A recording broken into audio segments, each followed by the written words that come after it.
중국 동포 여러분 안녕하십니까? 여기는 대한민국 서울 중국 동포 TV입니다. 大家好，这里是大韩民国首尔中国同胞电视台。 2022년은 한국과 중국의 수교, 한중 건교의 30주년이 되는 해입니다.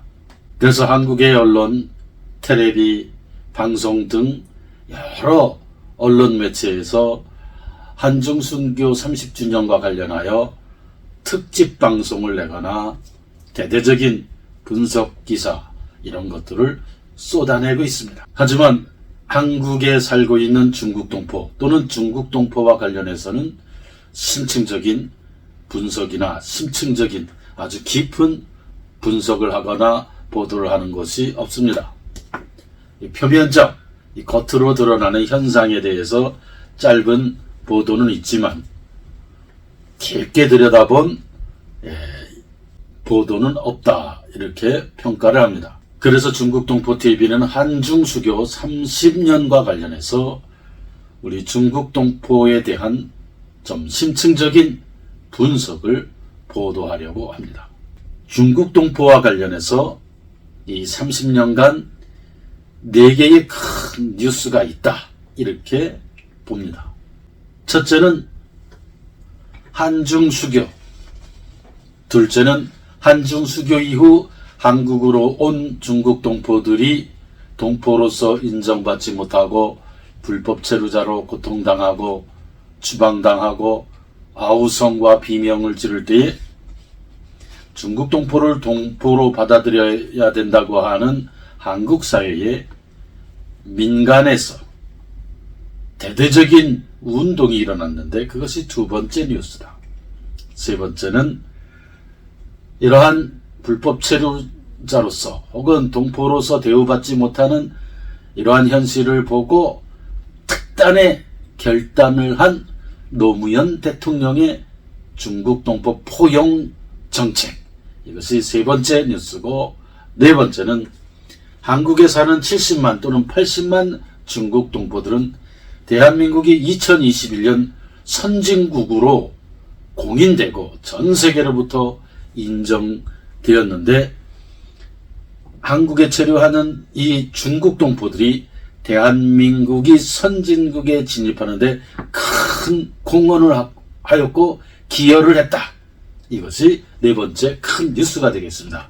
그러면 순서대로 하나하나 말씀을 드리고자 합니다. 첫째, 1992년 한중 수교가 이루어졌습니다. 중국하고 수교를 추진한 한국의 대통령은 노태우 대통령입니다.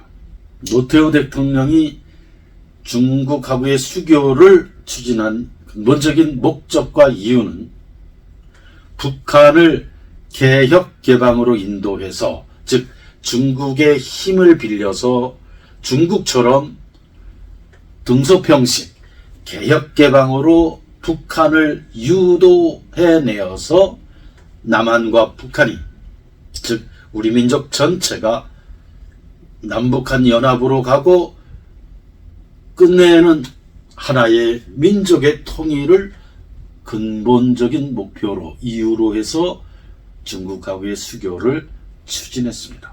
그래서 노태우 대통령은 1988년 7월 7일 민족 자존과 통일을 위한 특별선언, 77선언이라고 합니다. 이것을 발표했습니다. 그리고 이것을 북방정책이라고 공식화했습니다. 이 선언의 제6항을 보면 한반도의 평화를 정착시킬 여건을 만들기 위해서는 북한이 미국, 일본 등 대한민국의 우방과 관계를 개선하는 것을 도와주겠다. 북한이 미국, 일본 등 서방 세계와 외교 관계를 맺는 것을 대한민국이 도와주겠다. 그리고 대한민국은 소련과 중국을 비롯한 사회주의 국가들과의 외교 관계 개선을 추구한다. 그것입니다. 다시 말해 노태우 대통령의 북방 정책은 민족 통일을 향한 원대한 비전과 꿈, 그리고 목적이었습니다. 우리 한반도 역사상 첫 번째 통일을 한 신라가 있는데, 고구려 백제 신라가 삼국으로 있을 때에 신라의 김춘추와 김유신은 원대한 민족 통일을 꿈꿨습니다. 그리고 그 통일을 이루어냈습니다. 첫 번째 통일. 마찬가지로 노태우 대통령은 남북으로 분단되어서 사는 이 한민족을 연합으로, 통합으로, 통일로 가기 위한 원대한 계획이 북방정책, 그리고 그 가운데 하나가 중국하고의 수교였다 하는 것입니다. 노태우 대통령의 아들인 노재현 변호사, 동아시아 문화센터 이사장인데, 이 노재현 씨는 이것이 한국 역사의 대전환이라고 이렇게 표현하고 있습니다. 그런데 마침 중국도 한국하고의 외교관계를 간절히 원하고 있었습니다. 특별히 등소평, 개혁개방을 시작한 등소평은 어떻게든 한국하고의 외교관계를 맺기를 간절히 원하고 있었습니다. 그 역사적 배경은 뭐냐? 1978년 등소평은 그 전에 대약진운동, 문화대혁명으로 나라가 엉망이 된 중국, 나라가 절단나 있는 거예요. 이 중국을 다시 살리기 위해서 개혁개방의 길을 걷기 시작했습니다. 1978년. 흑묘, 백묘, 검은 고양이든 흰 고양이든 쥐만 많이 잡으면 된다. 즉 실용주의의 시장경제의 길을 걷기 시작했던 겁니다. 그래서 적극적으로 개혁개방을 추진하다 1989년 육사 천안문 사태라고 하는 큰 사태가 발생했습니다. 외부 세계에서는 이것을 중국의 민주화 운동이라고 평가를 하지만 중국 내부에서는 폭란이라고 하는 평가도 하고 있습니다. 어찌되었든 이 사태로 인해서 전 세계 선진 국가들, 전 세계의 서방 국가들은 중국 대륙에 경제 제재, 무역 제재를 가했습니다. 이때 등소평과 지도부는 심각한 고민에 빠졌습니다. 지금 경제 성장을 위해 달려가고 있는데, 개혁 개방의 길을 달려가고 있는데, 이 엄청난 진퇴양난에 빠진 겁니다. 전 세계와 차단되고 전 세계가 중국으로 들어가는 경제의 그 무역의 길을 끊어버린 겁니다. 사느냐 죽느냐의 그 시점에 있었습니다. 다시 옛날의 중국으로 돌아가느냐, 이념의 중국으로 돌아가느냐, 다시 굶는 중국으로 돌아가느냐, 아니면 백성들을 먹여 살리는 잘 사는 그 길로 끝까지 가야 되느냐. 그때의 등소평은 1990년 5월 달에 남순 강화를 합니다. 남쪽 지방을 돌면서 개혁 개방을 계속하겠다, 후퇴 없이 개혁 개방으로 가겠다라고 하는 선언을 합니다. 그런데 이것을 도와줄 나라가 없어요. 그때의 등소평이 생각한 나라가 바로 대한민국이었습니다. 대한민국과 수교를 통해서 다시 외국의 자본들을 들여오게 하자. 이것이 등소평의 생각이었습니다. 그리고 1992년 8월 24일 대한민국과 중화인민공화국 간의 외교관계 수립에 관한 공동성명이 나왔습니다. 즉 외교관계가 형성되었다 하는 겁니다.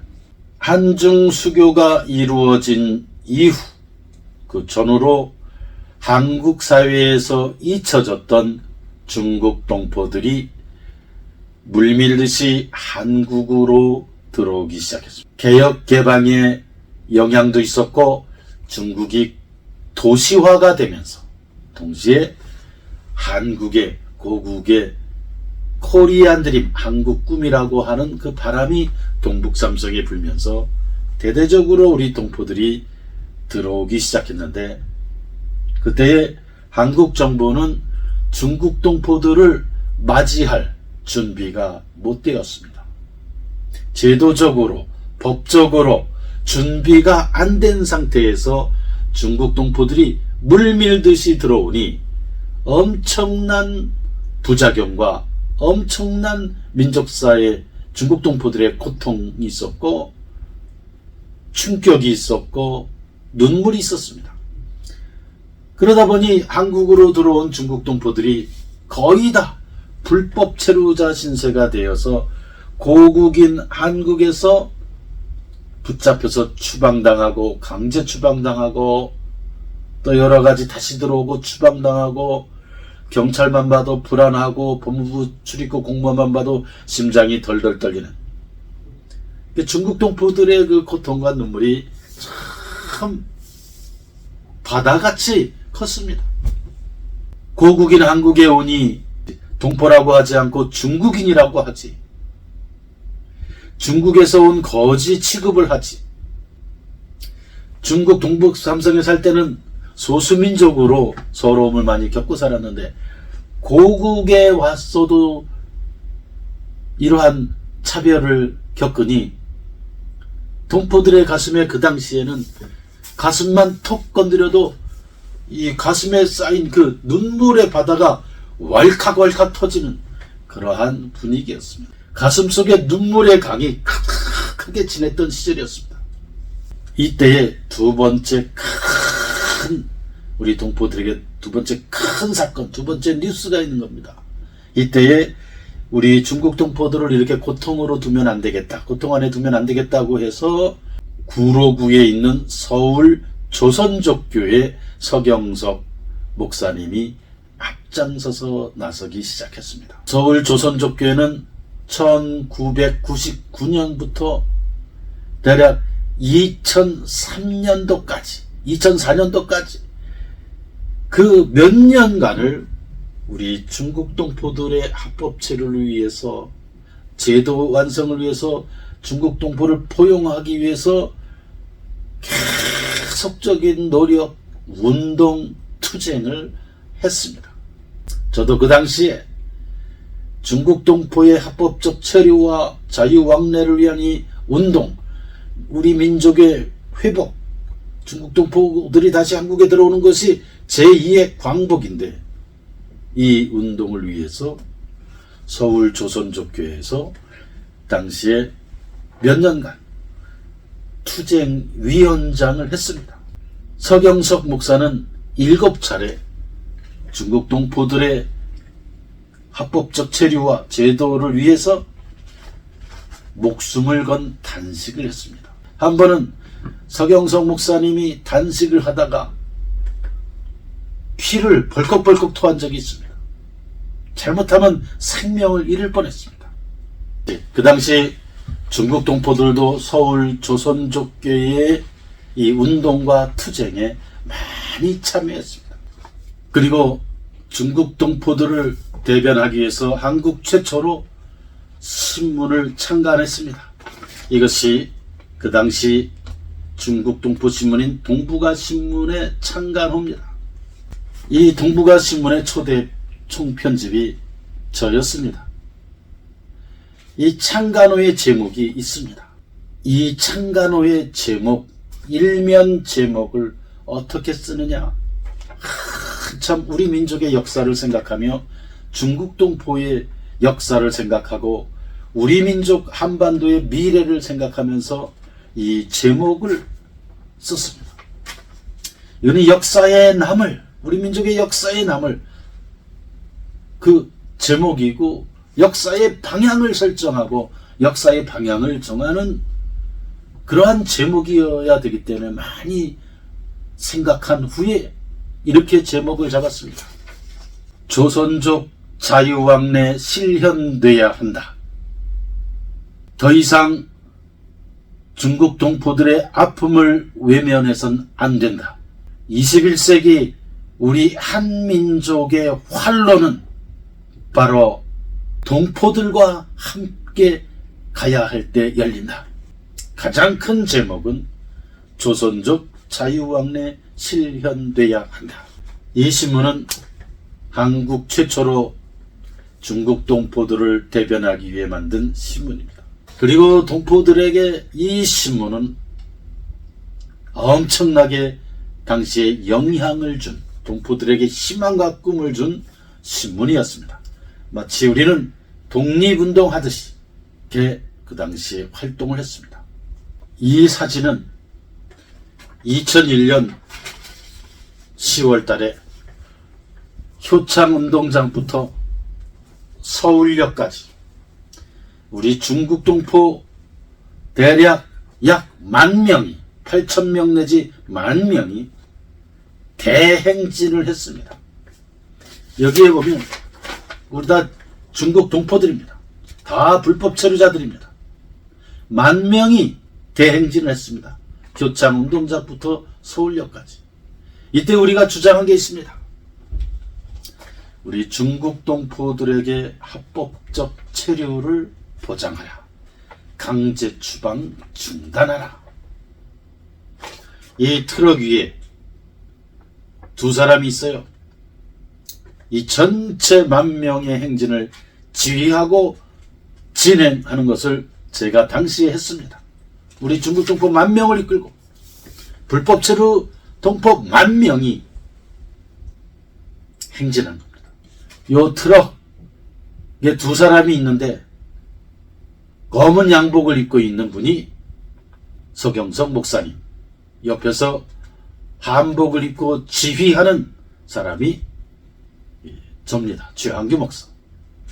서울 조선족교회와 서경석 목사님, 그리고 우리 동포들, 이런저런 많은 시민단체들이 그렇게 호소하고 운동하고 싸우고 투쟁을 했는데도 한국 정부는 중국 동포들을 위한 합법적 제도나 법을 만들진 않았습니다. 이제 마지막 싸움, 마지막 투쟁, 그것이 무엇이었느냐? 2003년 11월입니다.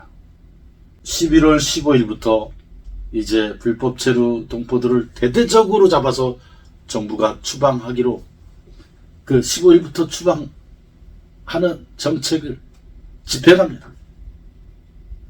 마구잡이로 이제 추방하는 거예요. 2003년 11월.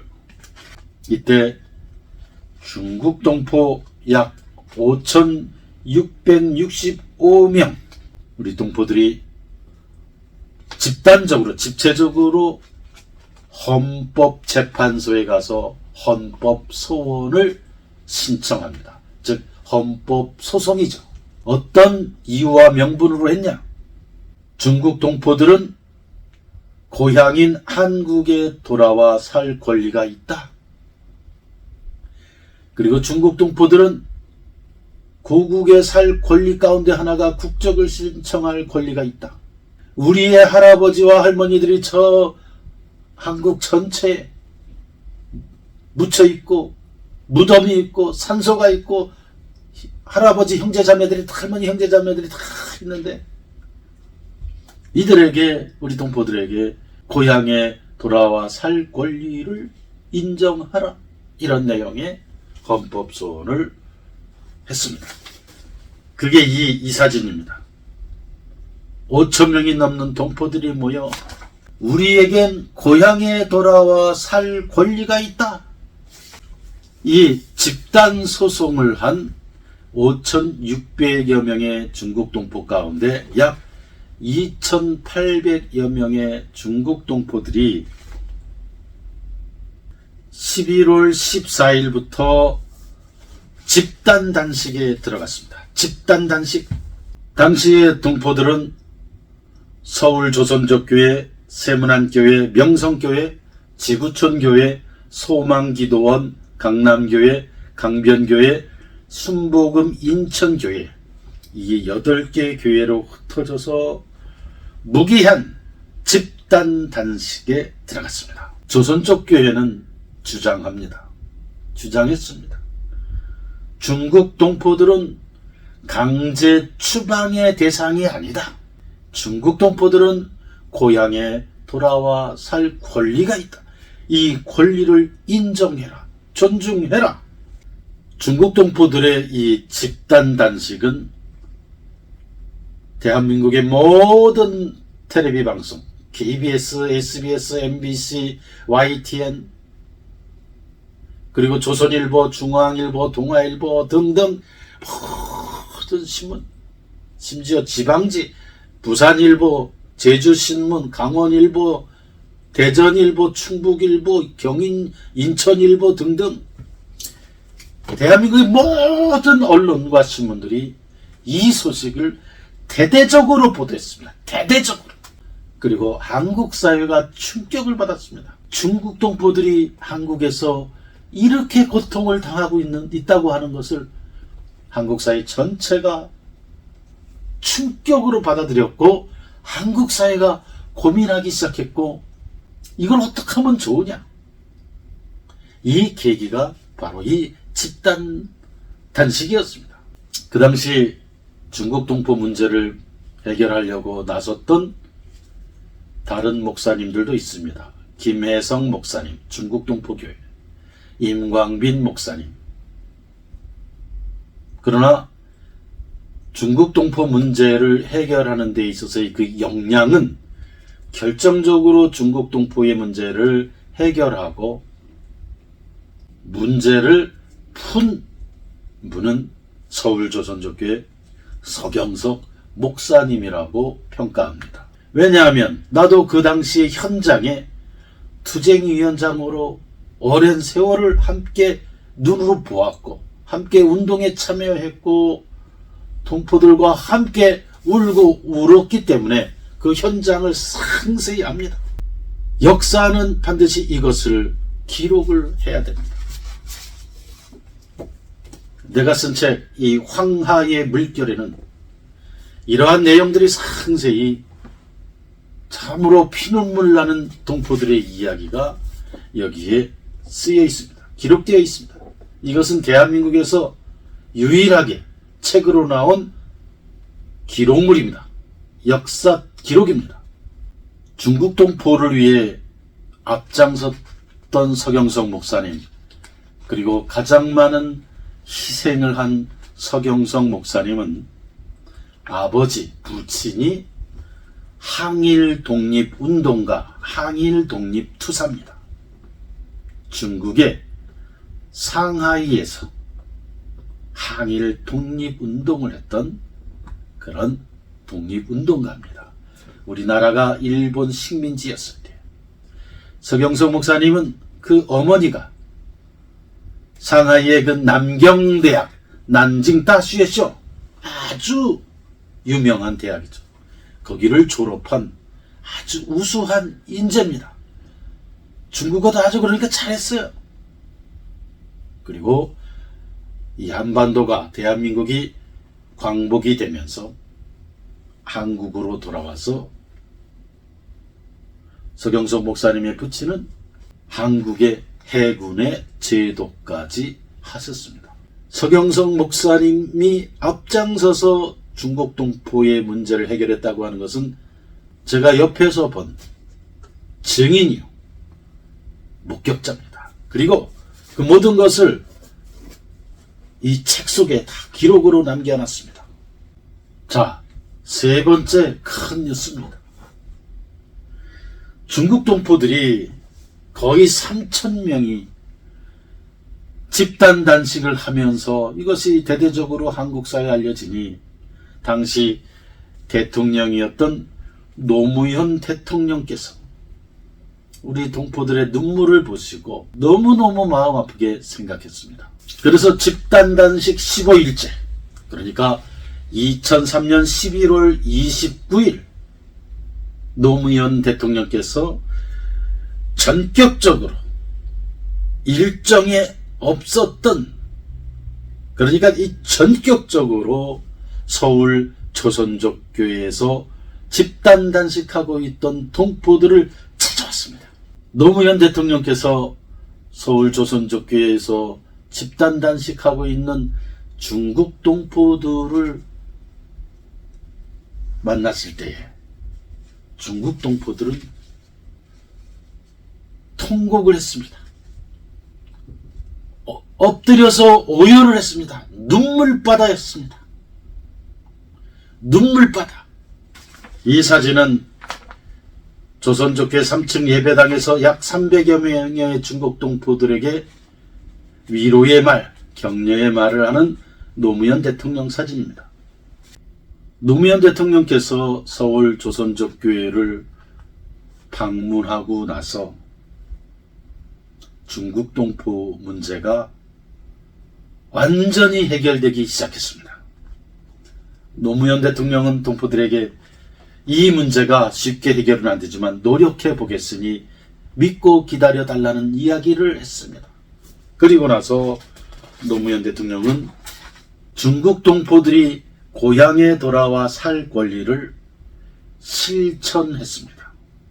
회복시켜 주었습니다. 불법체로 중국 동포가 자진 출국하면 다시 들어올 수 있는 길도 열었고 2007년도 방문 취업제도의 길을 열었고 한국에 이 모국의 연고가 있는 중국 동포들은 귀화할 수 있게 허락했고 한국에 아무런 연고가 없는 중국 동포도 만 25 이상이 되면 한국어 시험을 통과하면 전산 추첨을 통해 방문 취업제, 즉 H2 비자로 한국에 들어올 수 있도록 했습니다.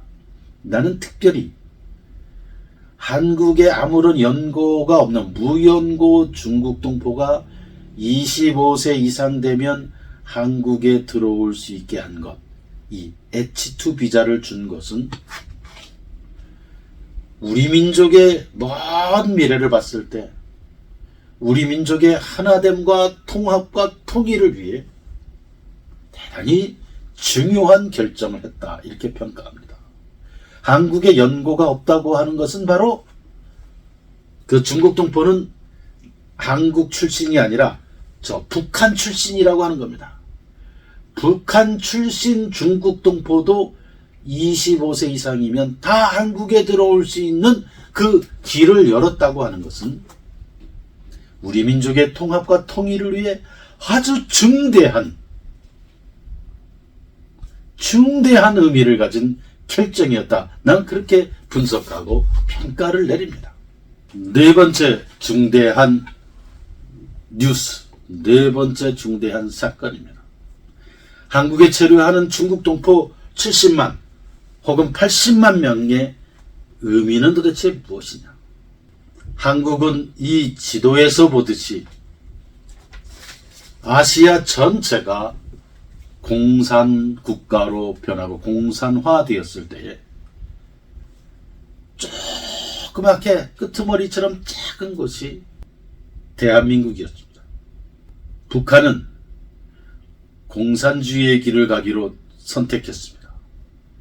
그러나 한국은 이승만이라고 하는 항일 독립운동가는 전 세계 국제 정세를 봤을 때 우리 민족이, 조선민족이 흥하는 길은, 번영하고 행복하는 길은 공산주의가 아니라 자유의 길, 자유민주주의의 길, 개인의 행복을 추구하는 길로 가야지만 흥한다고 보았고, 그리고 이승만은 그 자유를 갈구하는 우리 조선민족, 한국인들과 함께 대한민국을 건국했습니다.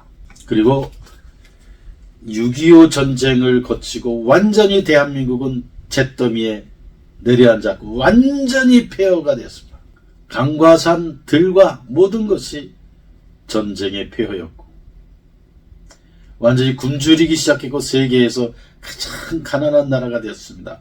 북한은 한국보다 훨씬 더 잘 살았습니다. 이 잿더미로부터 잘 살아보자고 하는 국민들의 운동, 새마을운동 등등의 운동이 일어났고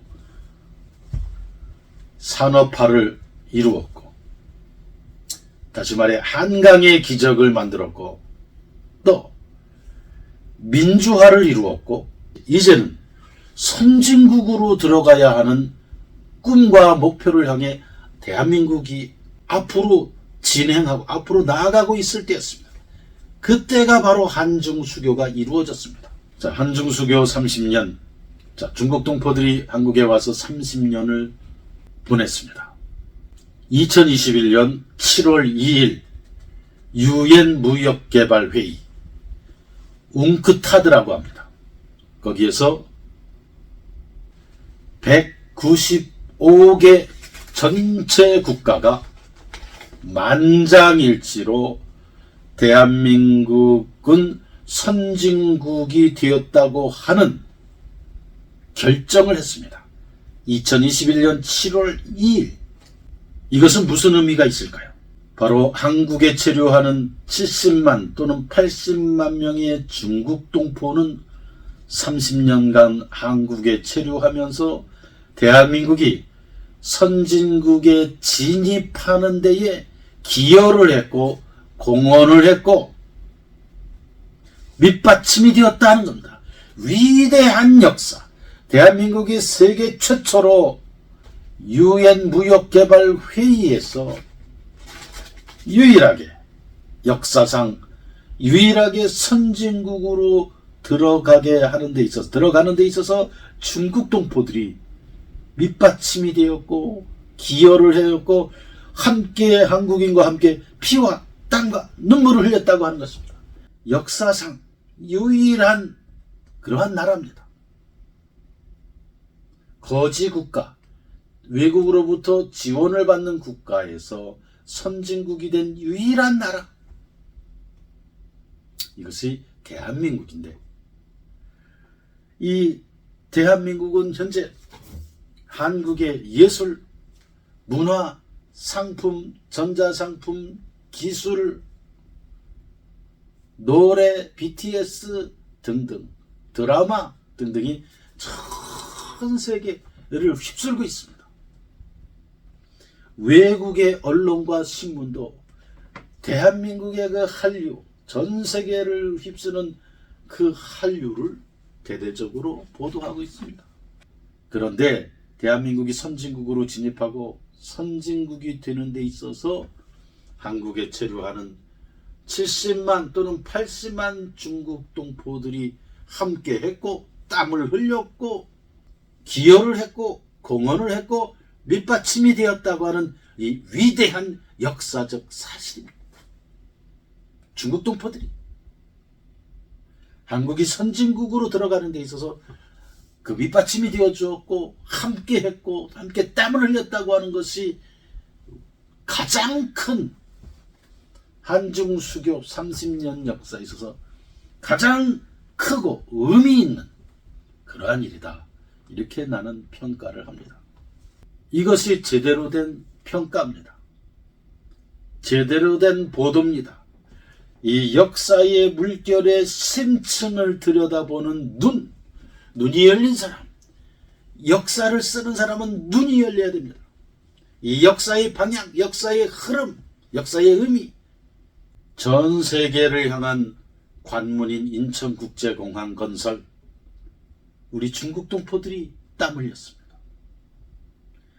고속철도 건설, 롯데잠실타워 건설, 지하철 3호선, 4호선, 5호선, 6호선, 7호선, 8호선, 9호선, 각종 고속도로, 아파트, 일산 신도시, 분당 신도시, 서해안 고속도로, 빌라, 병원 건축, 학교 건축 등등 다 동포들이 있었습니다.